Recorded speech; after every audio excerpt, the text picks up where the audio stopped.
Sata Dishmaya Masechet Baba Kama Daf Nun Bet, nous commençons Daf Nun Aleph Amud Bet, à la quatrième, cinquième des grandes lignes, Avar Alav Arishon Velo Kisao.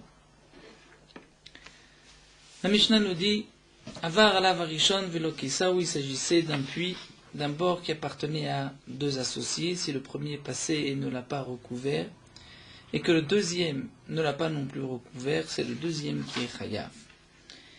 La Gemara pose la question, Verishon me'emat miftar, le premier, à partir de quel moment il est dispensé de la shmira, de la garde de son trou, pour qu'on puisse dire que c'est au deuxième de le garder. Puisque comme nous dit Rashi, il est évident que ce qui est marqué dans la Mishnah, Avar alav Arishon, le premier est passé, il s'agit du cas où le premier l'a utilisé. Si c'est que les deux sont passés l'un après l'autre, pourquoi le premier est pas tour? Donc on est obligé de dire que le premier l'a utilisé, ensuite le deuxième vient l'utiliser, c'est le deuxième qui est responsable. À partir de quand le premier va être dispensé de la garde de ce puits? Rabba et Rav Yosef d'Amre Tarvayou, nous avons Rabba et Rav Yosef qui ont tous les deux dit un enseignement Mishme de Rabba Bachana, qui a dit Mishteama Mishme de Rabbi Mani. Et donc Rabba et Rav Yosef sont en machloket. Quel est cet enseignement? Chadamar, lundi, donc entre Rabba et Rav Yosef, lundi, Mishemanicho Mishtamesh, lorsque le premier laisse le deuxième utiliser le puits, c'est suffisant pour dispenser le premier de la garde de ce trou. Radamar, le deuxième, pense non, Mishim Sorlo Dalio. Il faut que le premier donne au deuxième le couvercle du puits. Le premier l'a ouvert, il a puisé de l'eau, vient le deuxième, et le premier lui donne le couvercle. À ce moment-là, le premier est patour. Mais simplement de le laisser, ce n'est pas suffisant, d'après celui qui pense qu'il faut le donner dans les mains. Ketanae, comme nous allons le voir dans une braïta. Une machloket Tanaïm qui reprend cette machloket entre Rabba et Rav Yosef. Amedale Maïm Minabor, nous dit la braïta, celui qui va puiser de l'eau d'un puits. Uba Chavero, le deuxième, son prochain, son ami, vient lui dire, va à Marlo, il lui dit, Hanachli, laisse-moi, Vani Adale Maïm, et moi aussi je vais puiser de l'eau. Kevan Shinicho Mishtamesh Patour. Si le premier a laissé le second utiliser, puiser de l'eau, le premier est patour. Il a laissé le puits à la charge, à la surveillance du deuxième. Donc là on retrouve un des avis rapportés, Misheminicho Mishtamesh. Et Rablezer ben Yaakov même Ishim Sorlo Dalio. Rablezer ben Yaakov dit non, il faut qu'il lui tende, qu'il lui donne le couvercle du puits. Ce n'est qu'à ce moment-là qu'il va être dispensé de la garde, donc le premier dispensé de la garde du puits. Pema et Kamifligé demande la Gemara quelle est leur machloket. Leur machloket, est-ce que le fait de le laisser est suffisant ou pas? C'est que Rablezer ben Yaakov savar yesh brera.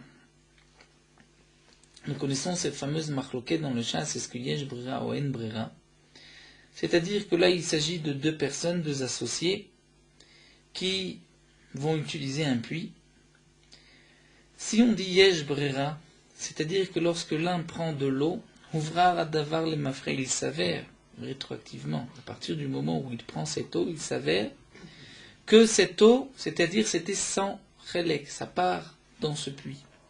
Et l'autre aussi, lorsqu'il prend de l'eau, c'est sa part à lui. Donc Rabbi Eliezer ben Yaakov pense avoir yesh brera, il y a une brera, et donc haïmidide kamemale, l'un prend de l'eau, c'est-à-dire sa part, haïmidide kamemale, l'autre prend aussi sa propre part. Et donc comme nous explique Rashi, le deuxième n'emprunte pas la part du premier pour dire que le deuxième a la responsabilité du premier. Et donc, si le puits est endommagé, les deux sont responsables. Même s'il l'a laissé, même si le premier a laissé le deuxième utiliser le puits, il est aussi responsable, puisque le deuxième n'a pas utilisé la part du premier, a pris sa propre part. Ce n'est que dans le cas où il lui donne le couvercle du puits, donc là, le deuxième prend la responsabilité de la garde du puits. Rabbanan Savré, le Khamim pense que en brera, il n'y a pas de brera, puisqu'il n'y a pas de brera, donc l'un utilise même la part de l'autre. Si c'est ainsi, le fait que le premier ait laissé le deuxième utiliser le puits, c'est suffisant pour rendre responsable le deuxième de la garde du puits. puisqu'il utilise même la part du premier. Amar Ravina et Ravina lui vazul et Tamayu. Et on retrouve cette marloquette entre Rabbi Eliezer ben Yaakov et les Chachamim, est-ce qu'il y a brira ou pas, dans une autre Mishnah d'Itnan. Hashutafim, deux associés qui ont une cour en commun. Chez Nadrou Anazemizé. Ils se sont interdits mutuellement la cour. L'un a dit je m'interdis de rentrer chez toi, ou il lui a dit je t'interdis de rentrer chez moi, sous forme de neder. Et son associé aussi, donc ils ont tous les deux une interdiction d'utiliser, de profiter du domaine de l'autre. Asurim likanes lechatzer, ils ont l'interdiction tous les deux de rentrer dans la cour, puisque la cour appartient aux deux. Donc lorsque un rentre, il va profiter de la cour de l'autre. Ils peuvent rentrer dans cette cour, là où le premier va rentrer, dire là où il mettra les pieds, on dira ça c'est sa part. S'il se déplace encore, on dira ça c'est à lui. Là où il ira, on considérera que c'est sa place, que c'est sa part dans la cour. Donc, Bemaï Kamifligé, quelle leur marloquette, Rabbi Eliezer ben Yaakov Savar yesh brera. Rabbi Eliezer ben Yaakov pense qu'il y a une brera. C'est-à-dire, on peut définir que Haïd et Nafsha'il, Vaïd et Nafsha'il, chacun est rentré dans sa propriété, dans sa part, dans la part qu'il avait dans la cour. Et donc, l'un ne profite pas de l'autre, même si un Issour, un Na'a, chacun peut rentrer dans la cour. Rabbanan Savre, Rabbanan disent non, en brera, il n'y a pas de brera. Et donc, la cour appartient aux deux. Lorsque tu rentres, c'est comme si tu es rentré chez ton prochain, et puisqu'il t'a interdit, ou tu t'es interdit de profiter de lui, donc tu n'as pas le droit d'y rentrer. La Gemara continue. Amar Rabbi Elazar, Amocher bor lechavero. Rabbi Elazar nous enseigne, il nous dit une nouvelle halakha, un homme qui vend un puits à son prochain, Kevan shemasar lo dalio, puisque nous avons parlé de Messirat d'un lieu de donner le couvercle, là la Gemara continue. Réhouven vend son puits à Shimon. Kevan shemasar lo dalio, lorsque Réhouven tend et donne le couvercle à Shimon, Kana Shimon a acquis le puits. Echidame demande la Gemara, de quel cas il s'agit? Comment a-t-il vendu? Quel était le kinyan dans la mechira? Ibe kaspa, si c'est avec de l'argent, il a payé, il lui dit voici de l'argent pour ton puits. Alors les knebe kaspa, nous avons une halakha qu'un puits peut s'acquérir par l'argent. Pourquoi avoir besoin du couvercle?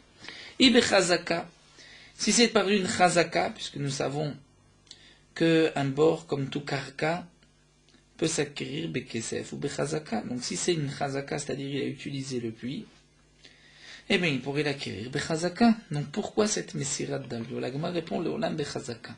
En vérité, il lui a dit tu vas acquérir, et je te vends donc ce puits, il n'a pas encore payé, mais il va l'acquérir avec le principe de chazaka d'utiliser le puits. Seulement, il y a une halakha que lorsque un homme veut acquérir par une chazaka, il me marlé, celui qui lui vend doit lui dire lech chazekukne, va, fais une chazaka et par cette chazaka tu vas acquérir le puits.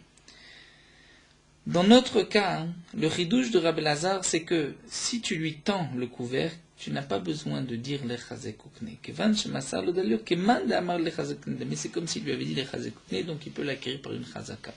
Donc l'explication de la Gemara, c'est qu'en vérité, il va l'acquérir par un kinyan de chazaka. Seulement, généralement, on doit dire lechazé koukne.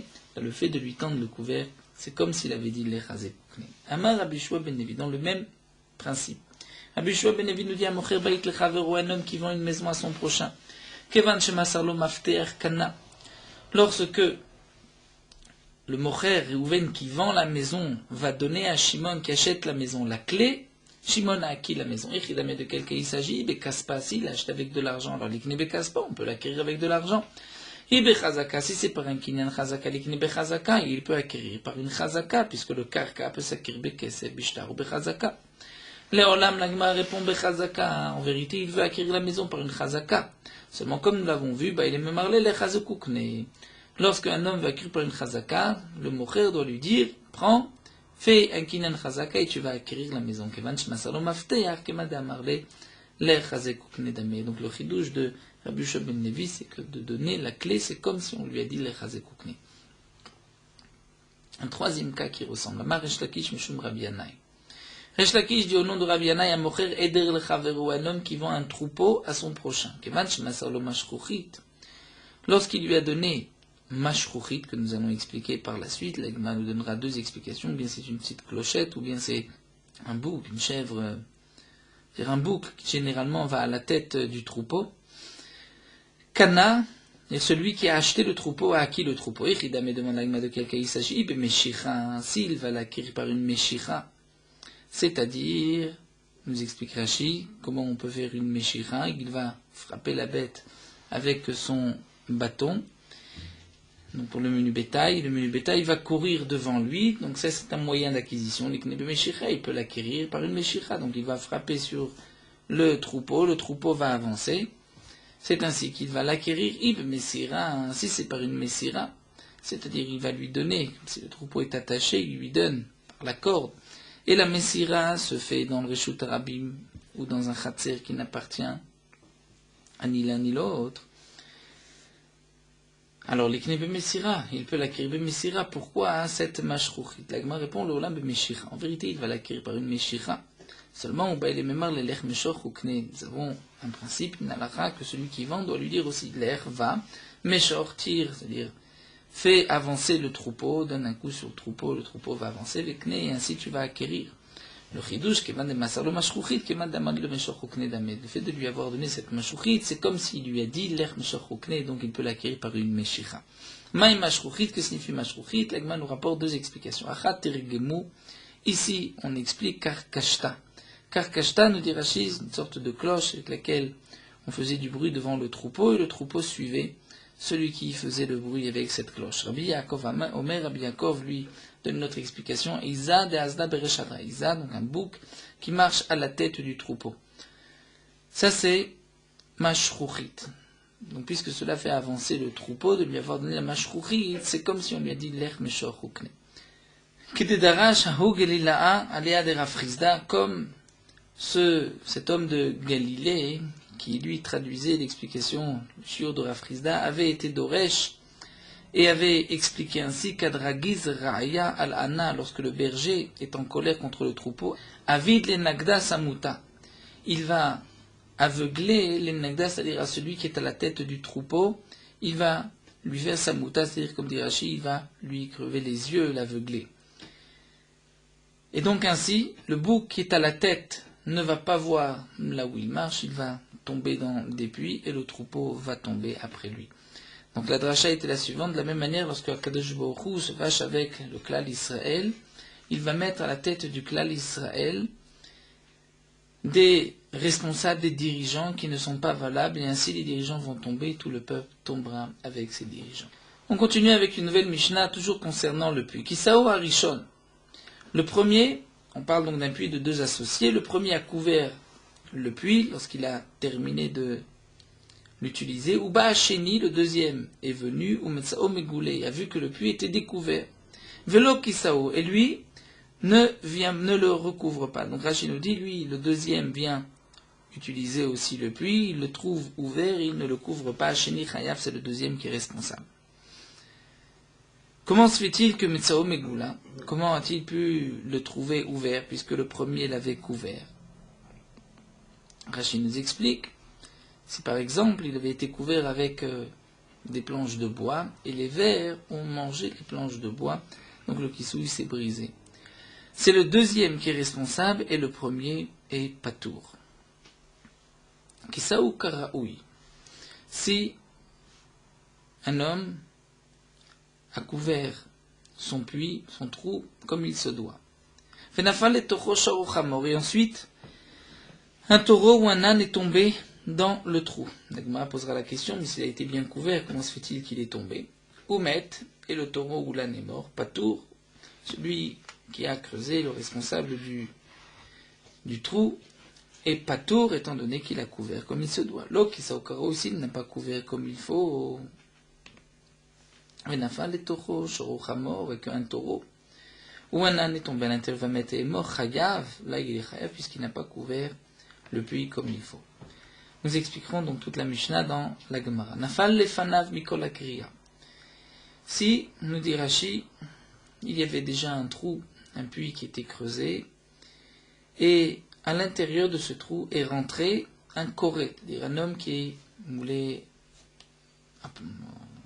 élargir ou rendre plus profond le trou.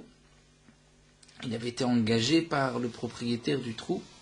Et nous avons un taureau qui marche à côté du trou et qui a entendu le bruit de la pioche du marteau. Il a eu peur et il est tombé. Lefanav, donc devant lui, Mikol Akriya, Chayav, il est Chayav, c'est-à-dire s'il est tombé la tête la première. Mais Leachorav, s'il est tombé en arrière, Mikol Akriya, à cause du son de celui qui était en train de creuser, de ses instruments, Patour, là il est Patour. Donc nous verrons dans la Gemara que signifie Chayav Patour. Donc Chayav, c'est le propriétaire du puits. Et Patour, c'est le propriétaire du puits. Et Rashi rajoute, même si le taureau est un taureau, comme on peut dire entre guillemets, intelligent, c'est-à-dire un taureau qui voit, qui est conscient du danger, malgré tout, puisque là le taureau a eu peur et est tombé dans le trou, le propriétaire du trou est responsable. La Mishnah continue, Nafale tocho shor vekelav nishtabru, si dans le trou est tombé un taureau et ses ustensiles qui portaient nishtabru, ils se sont brisés. Ou chamor vekelav, ou un âne et les habits, c'est-à-dire tout ce qu'il portait sur lui venait de carreau, ils se sont déchirés. Rachid nous explique que pour un taureau, en général, ce sont des ustensiles qui se brisent, et pour un âne, il porte des tissus qui se déchirent. Chayav à la bema ou patour à la kelim, propriétaire du trou est chayav pour la bête, mais il est patour sur les kelim, puisque la Torah a dispensé le dégât des kelim. Shor velo adam, chamor velo kelim, comme nous le verrons dans la Gemara. Nafal et tocho shor cher et shote vekatan. Si est tombé à l'intérieur du trou un taureau, cheresh, donc nous allons traduire déjà d'après la maskana, la conclusion de la Gemara, si le taureau est sourd-muet, shoté fou ou katan ou un petit taureau, chayav, là celui qui a creusé le trou est responsable. Ou bien si le taureau est aveugle, c'est-à-dire que le taureau ne pouvait pas prévoir le danger. Dans tous ces cas, choté les katan, donc il peut y avoir aussi un taureau sourd-muet, choté fou, katan, petit taureau, ou bien même un taureau aveugle, donc il ne pouvait pas prévoir le danger, chayav, là le propriétaire du trou est chayav. Mais si c'est un taureau piquer, entre guillemets intelligent, un taureau qui voit, là si le taureau est tombé en pleine journée, le propriétaire du trou n'est pas chayav. Redouche étant donné que le taureau aurait dû faire attention. Ben obat eved oama patour, si c'est un enfant, un garçon ou une fille, un esclave ou une servante qui sont tombés dans le puits, patour, le propriétaire du puits est patour, puisque la Torah l'a exclu, shor velo adam. Alors la Gemara reprend toute la Mishnah. Nous avons vu que le premier a couvert le puits, et le deuxième a trouvé le puits découvert, et il ne l'a pas couvert, le deuxième est chayav. Verishon ademat mifta, demande la Gemara, le premier. Jusqu'à quand va-t-il être dispensé? Dire lorsque le deuxième vient utiliser, et que le deuxième ne va pas couvrir le puits, jusqu'à quand on peut dire que le premier reste dispensé? Est-ce que même une semaine après, Amarav Rav nous dit Birde Sheyeda, le temps que le premier sache que le puits est découvert. C'est-à-dire, nous dit Rashi, que le premier va aussi se rendre proche du trou, il va voir le trou découvert.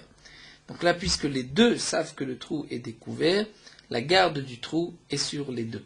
Mais Shmuel Amar Birde Sheyodiou, et Shmuel pense que le premier sera exempté jusqu'au moment où on va lui faire savoir, on va lui dire que le puits a été découvert. Et nous avons dans Rashi deux explications, ou bien de dire Birde Sheyodiou, c'est-à-dire même s'il n'est pas venu voir, il est responsable lorsqu'il a su que son bord a été découvert. Et d'après une autre explication, nous donne Rashi, Hachiodiou, c'est-à-dire même si il est venu et il a vu le trou, il n'est chayav que si on lui dit attention, ton trou est découvert. Mais Rashi préfère la première explication.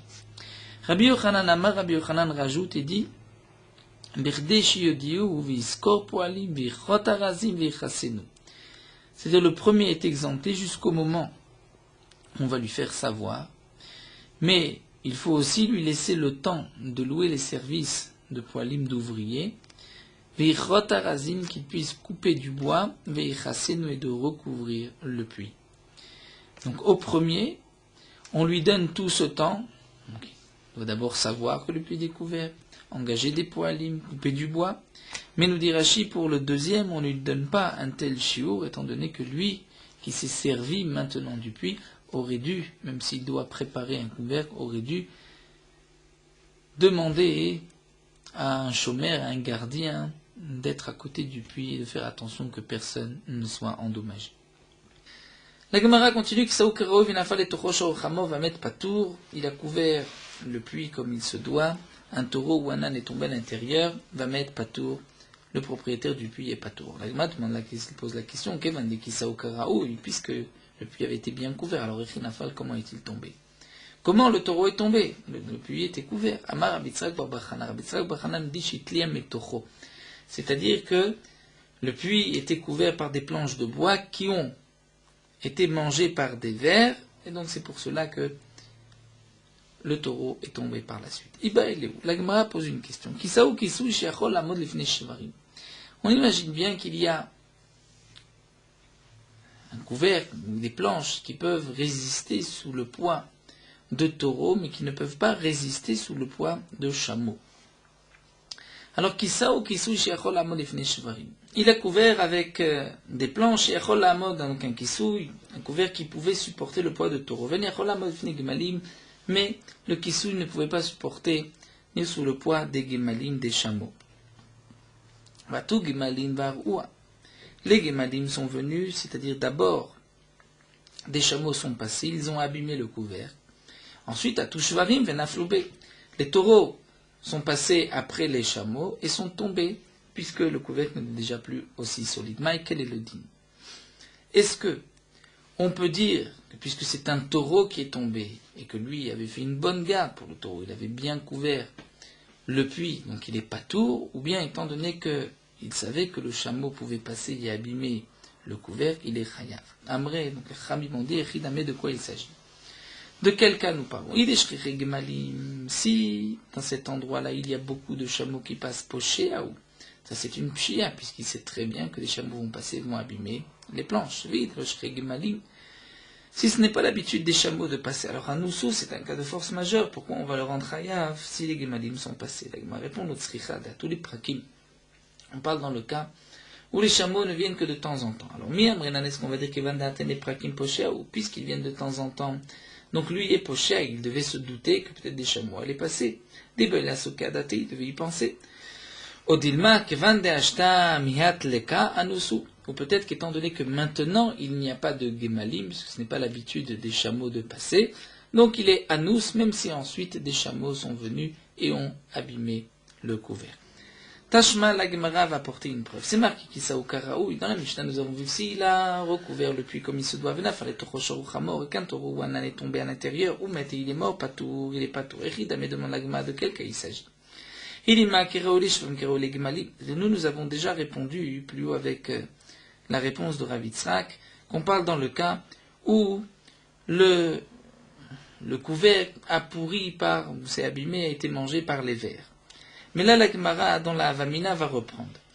On va reprendre chaque braïta comme si nous n'avions pas eu Rav Yitzhak, chaque partie de la Mishnah. Donc la Gemara demande Echida, mais de quel cas il s'agit? Et les Massi, on parle que le couvercle était Kerou les Shvam, Kerou les Gmalim, il pouvait supporter le poids des taureaux et des chameaux, Echinafoul, donc comment est-ce possible qu'ensuite le taureau soit tombé? Et là, donc tu es obligé de dire que la Mishnah parle dans le cas Kerou les Shvarim, c'est-à-dire il a mis des planches qui étaient suffisantes pour les taureaux, v'lo Kerou les Gmalim, mais pas suffisantes pour les chameaux. Et ensuite un taureau est tombé. Si vraiment les taureaux ont si les chameaux ont l'habitude de passer ici, alors pourquoi est-il pas tour? Pochéaou. Il y a là une pia, une négligence. Il savait que les chameaux pouvaient abîmer le couvert. S'il n'y a pas de chameau qui passe, pshita, c'est sûr qu'il est pas tour à Noussou.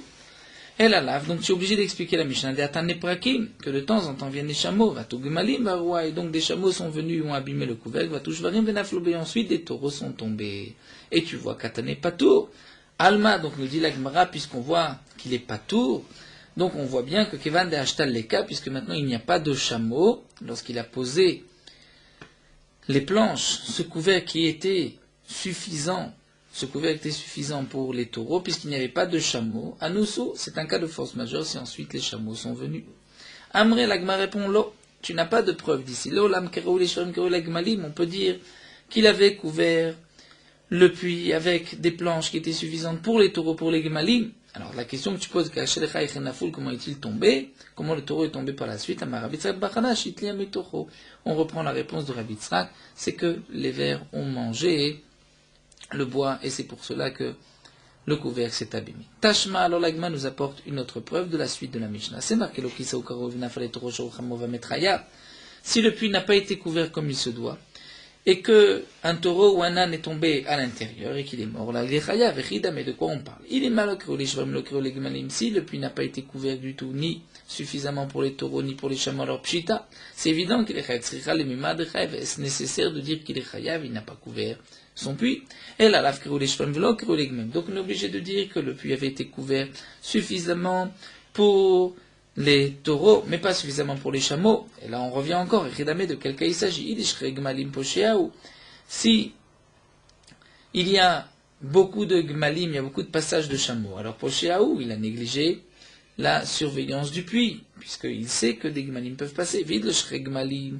S'il n'y a pas de passage de chameaux à Noussou, à ce moment-là, c'est un cas de force majeure. Et là, donc tu es obligé de dire, d'atteindre les prakim, il vient de temps en temps, va tout gmalim, va rouin, en fin de compte, sont arrivés des chameaux, ils n'avaient pas prévu. Les chameaux ont abîmé le couvercle, va tout shvarim, va nafloubé, ensuite les taureaux sont tombés, et il y a marqué, les katane chayav. Donc, alma, tu vois, kevan d'atteindre les prakim, poshéaou.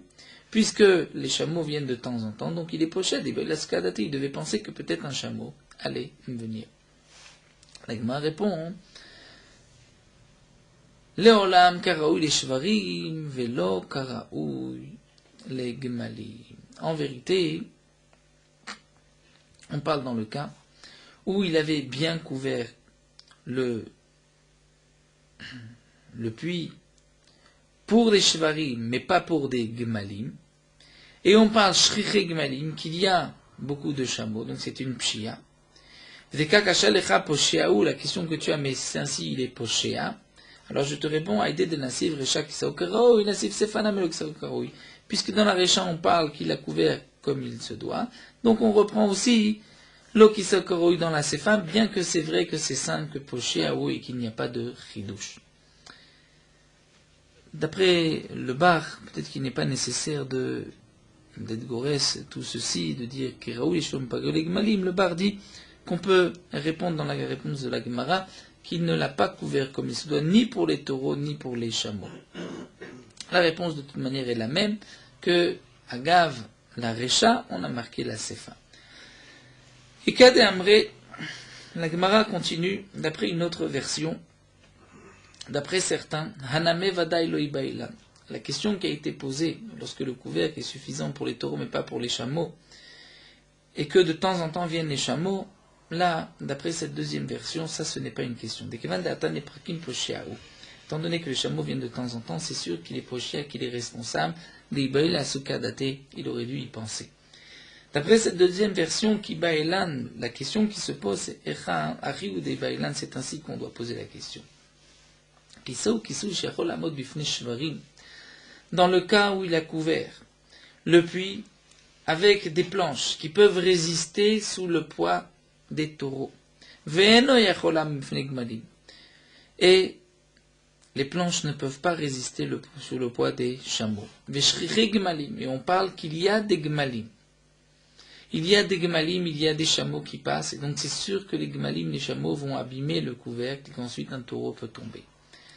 Seulement le problème est le suivant, c'est qu'en vérité les chameaux ne sont pas passés, mais vitli amitocho.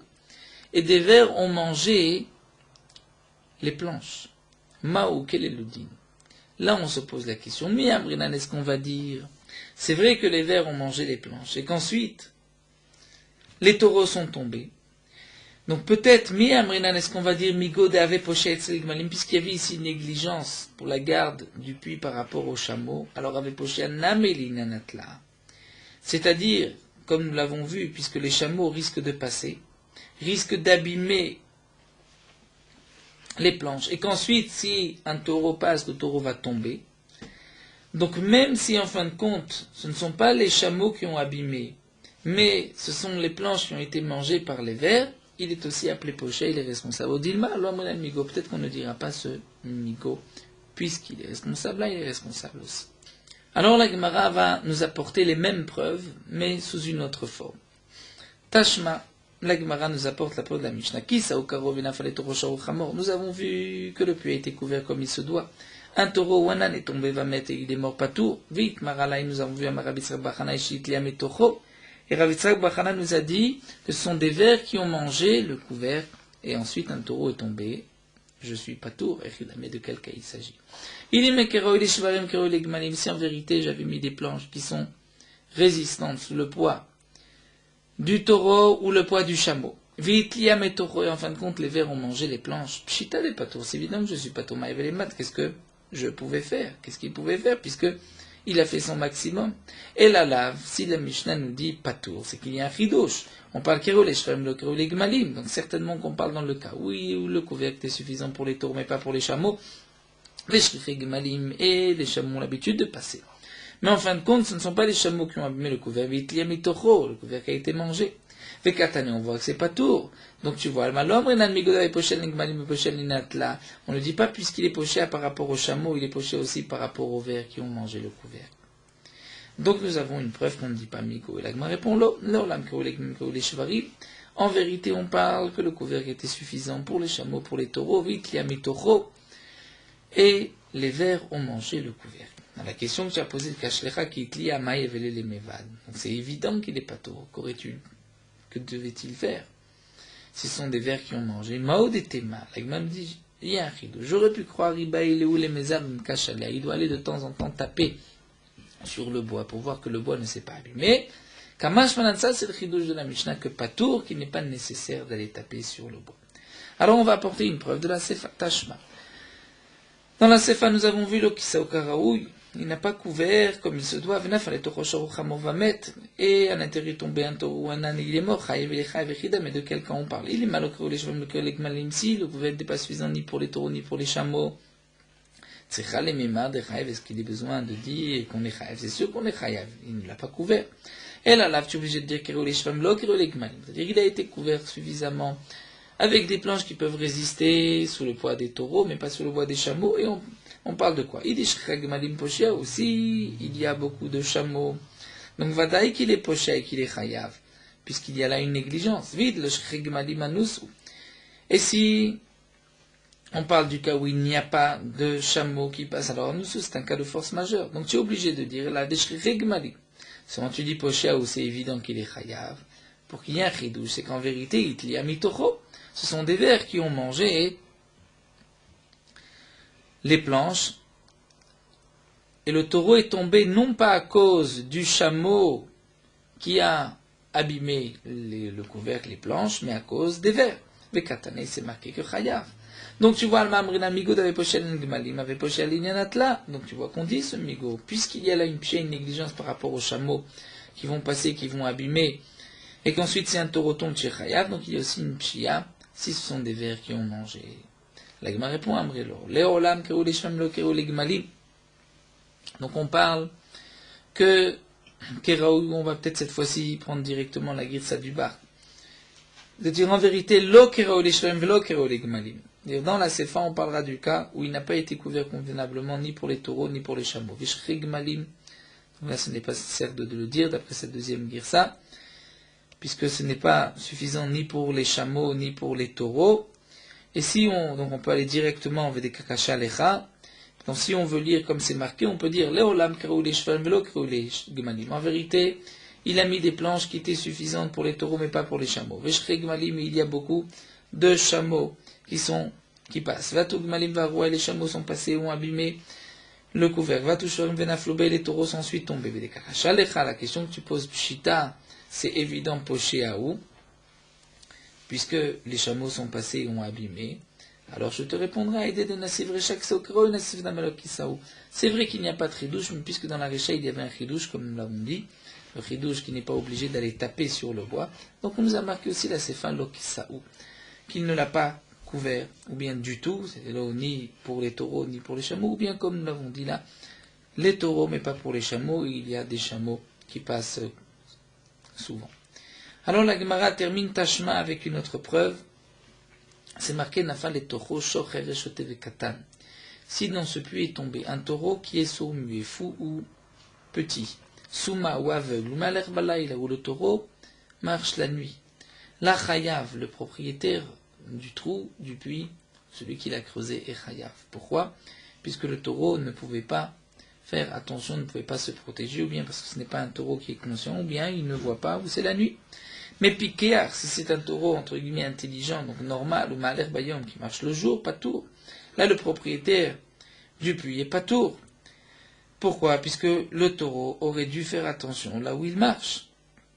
Ve'ama, et demande à moi pourquoi, Nema, on a qu'à dire, pourquoi on ne dirait pas le même migo? Puisqu'il est pochéa par rapport au taureau, sourd-muet, aveugle ou fou, il est aussi pochéa pour le taureau normal. Et la lave, tu vois que non. Shema minalo amrinan migo, on ne dit pas de migo puisqu'il est chayav là, il est responsable là. Donc Shema mina, on répond à cette deuxième question de la Gemara, qu'il n'est pas chayav. Donc d'après le Ika de Amré, d'après la deuxième version, on va dire ainsi. Reprenons le premier cas. Lorsqu'on a couvert le puits avec des planches qui sont suffisantes pour le taureau, mais pas suffisantes pour le chameau, et qu'ensuite un chameau est passé, même si le chameau n'a pas l'habitude de passer, ce n'est que de temps en temps, malgré tout, le propriétaire du puits aurait dû penser qu'un chameau allait marcher dessus, allait l'abîmer, et donc si ensuite le chameau a marché dessus, l'a abîmé, qu'un taureau est tombé, le propriétaire du puits est chayav.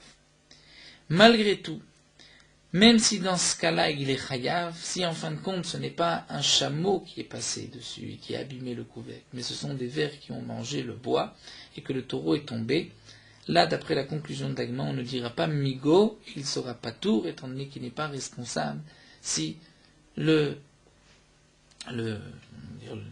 vers ont mangé le couvercle du puits. Et nous avons vu aussi qu'il n'est pas chayav tous les quelque temps d'aller taper sur le bois pour voir que le bois n'a pas été mangé par les vers. Nous nous arrêtons ici à Nafal Lefanav pour la suite de la Mishnah.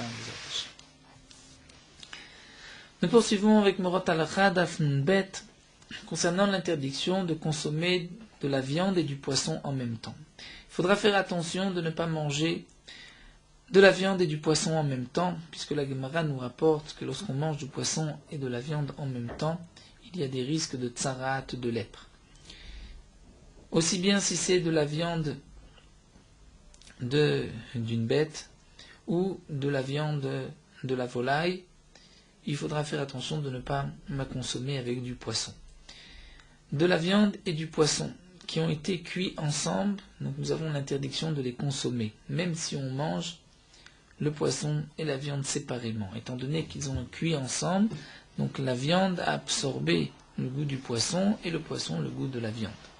On ne pourra pas non plus faire griller de la viande et du poisson dans le même four, même s'ils ne se touchent pas, étant donné qu'ils vont recevoir ce qu'on appelle recha, c'est-à-dire une odeur l'un de l'autre. Malgré tout, Bedi Avad, si on a fait griller du poisson et de la viande en même temps, d'après certains poskim, il n'y a pas d'interdiction de les consommer.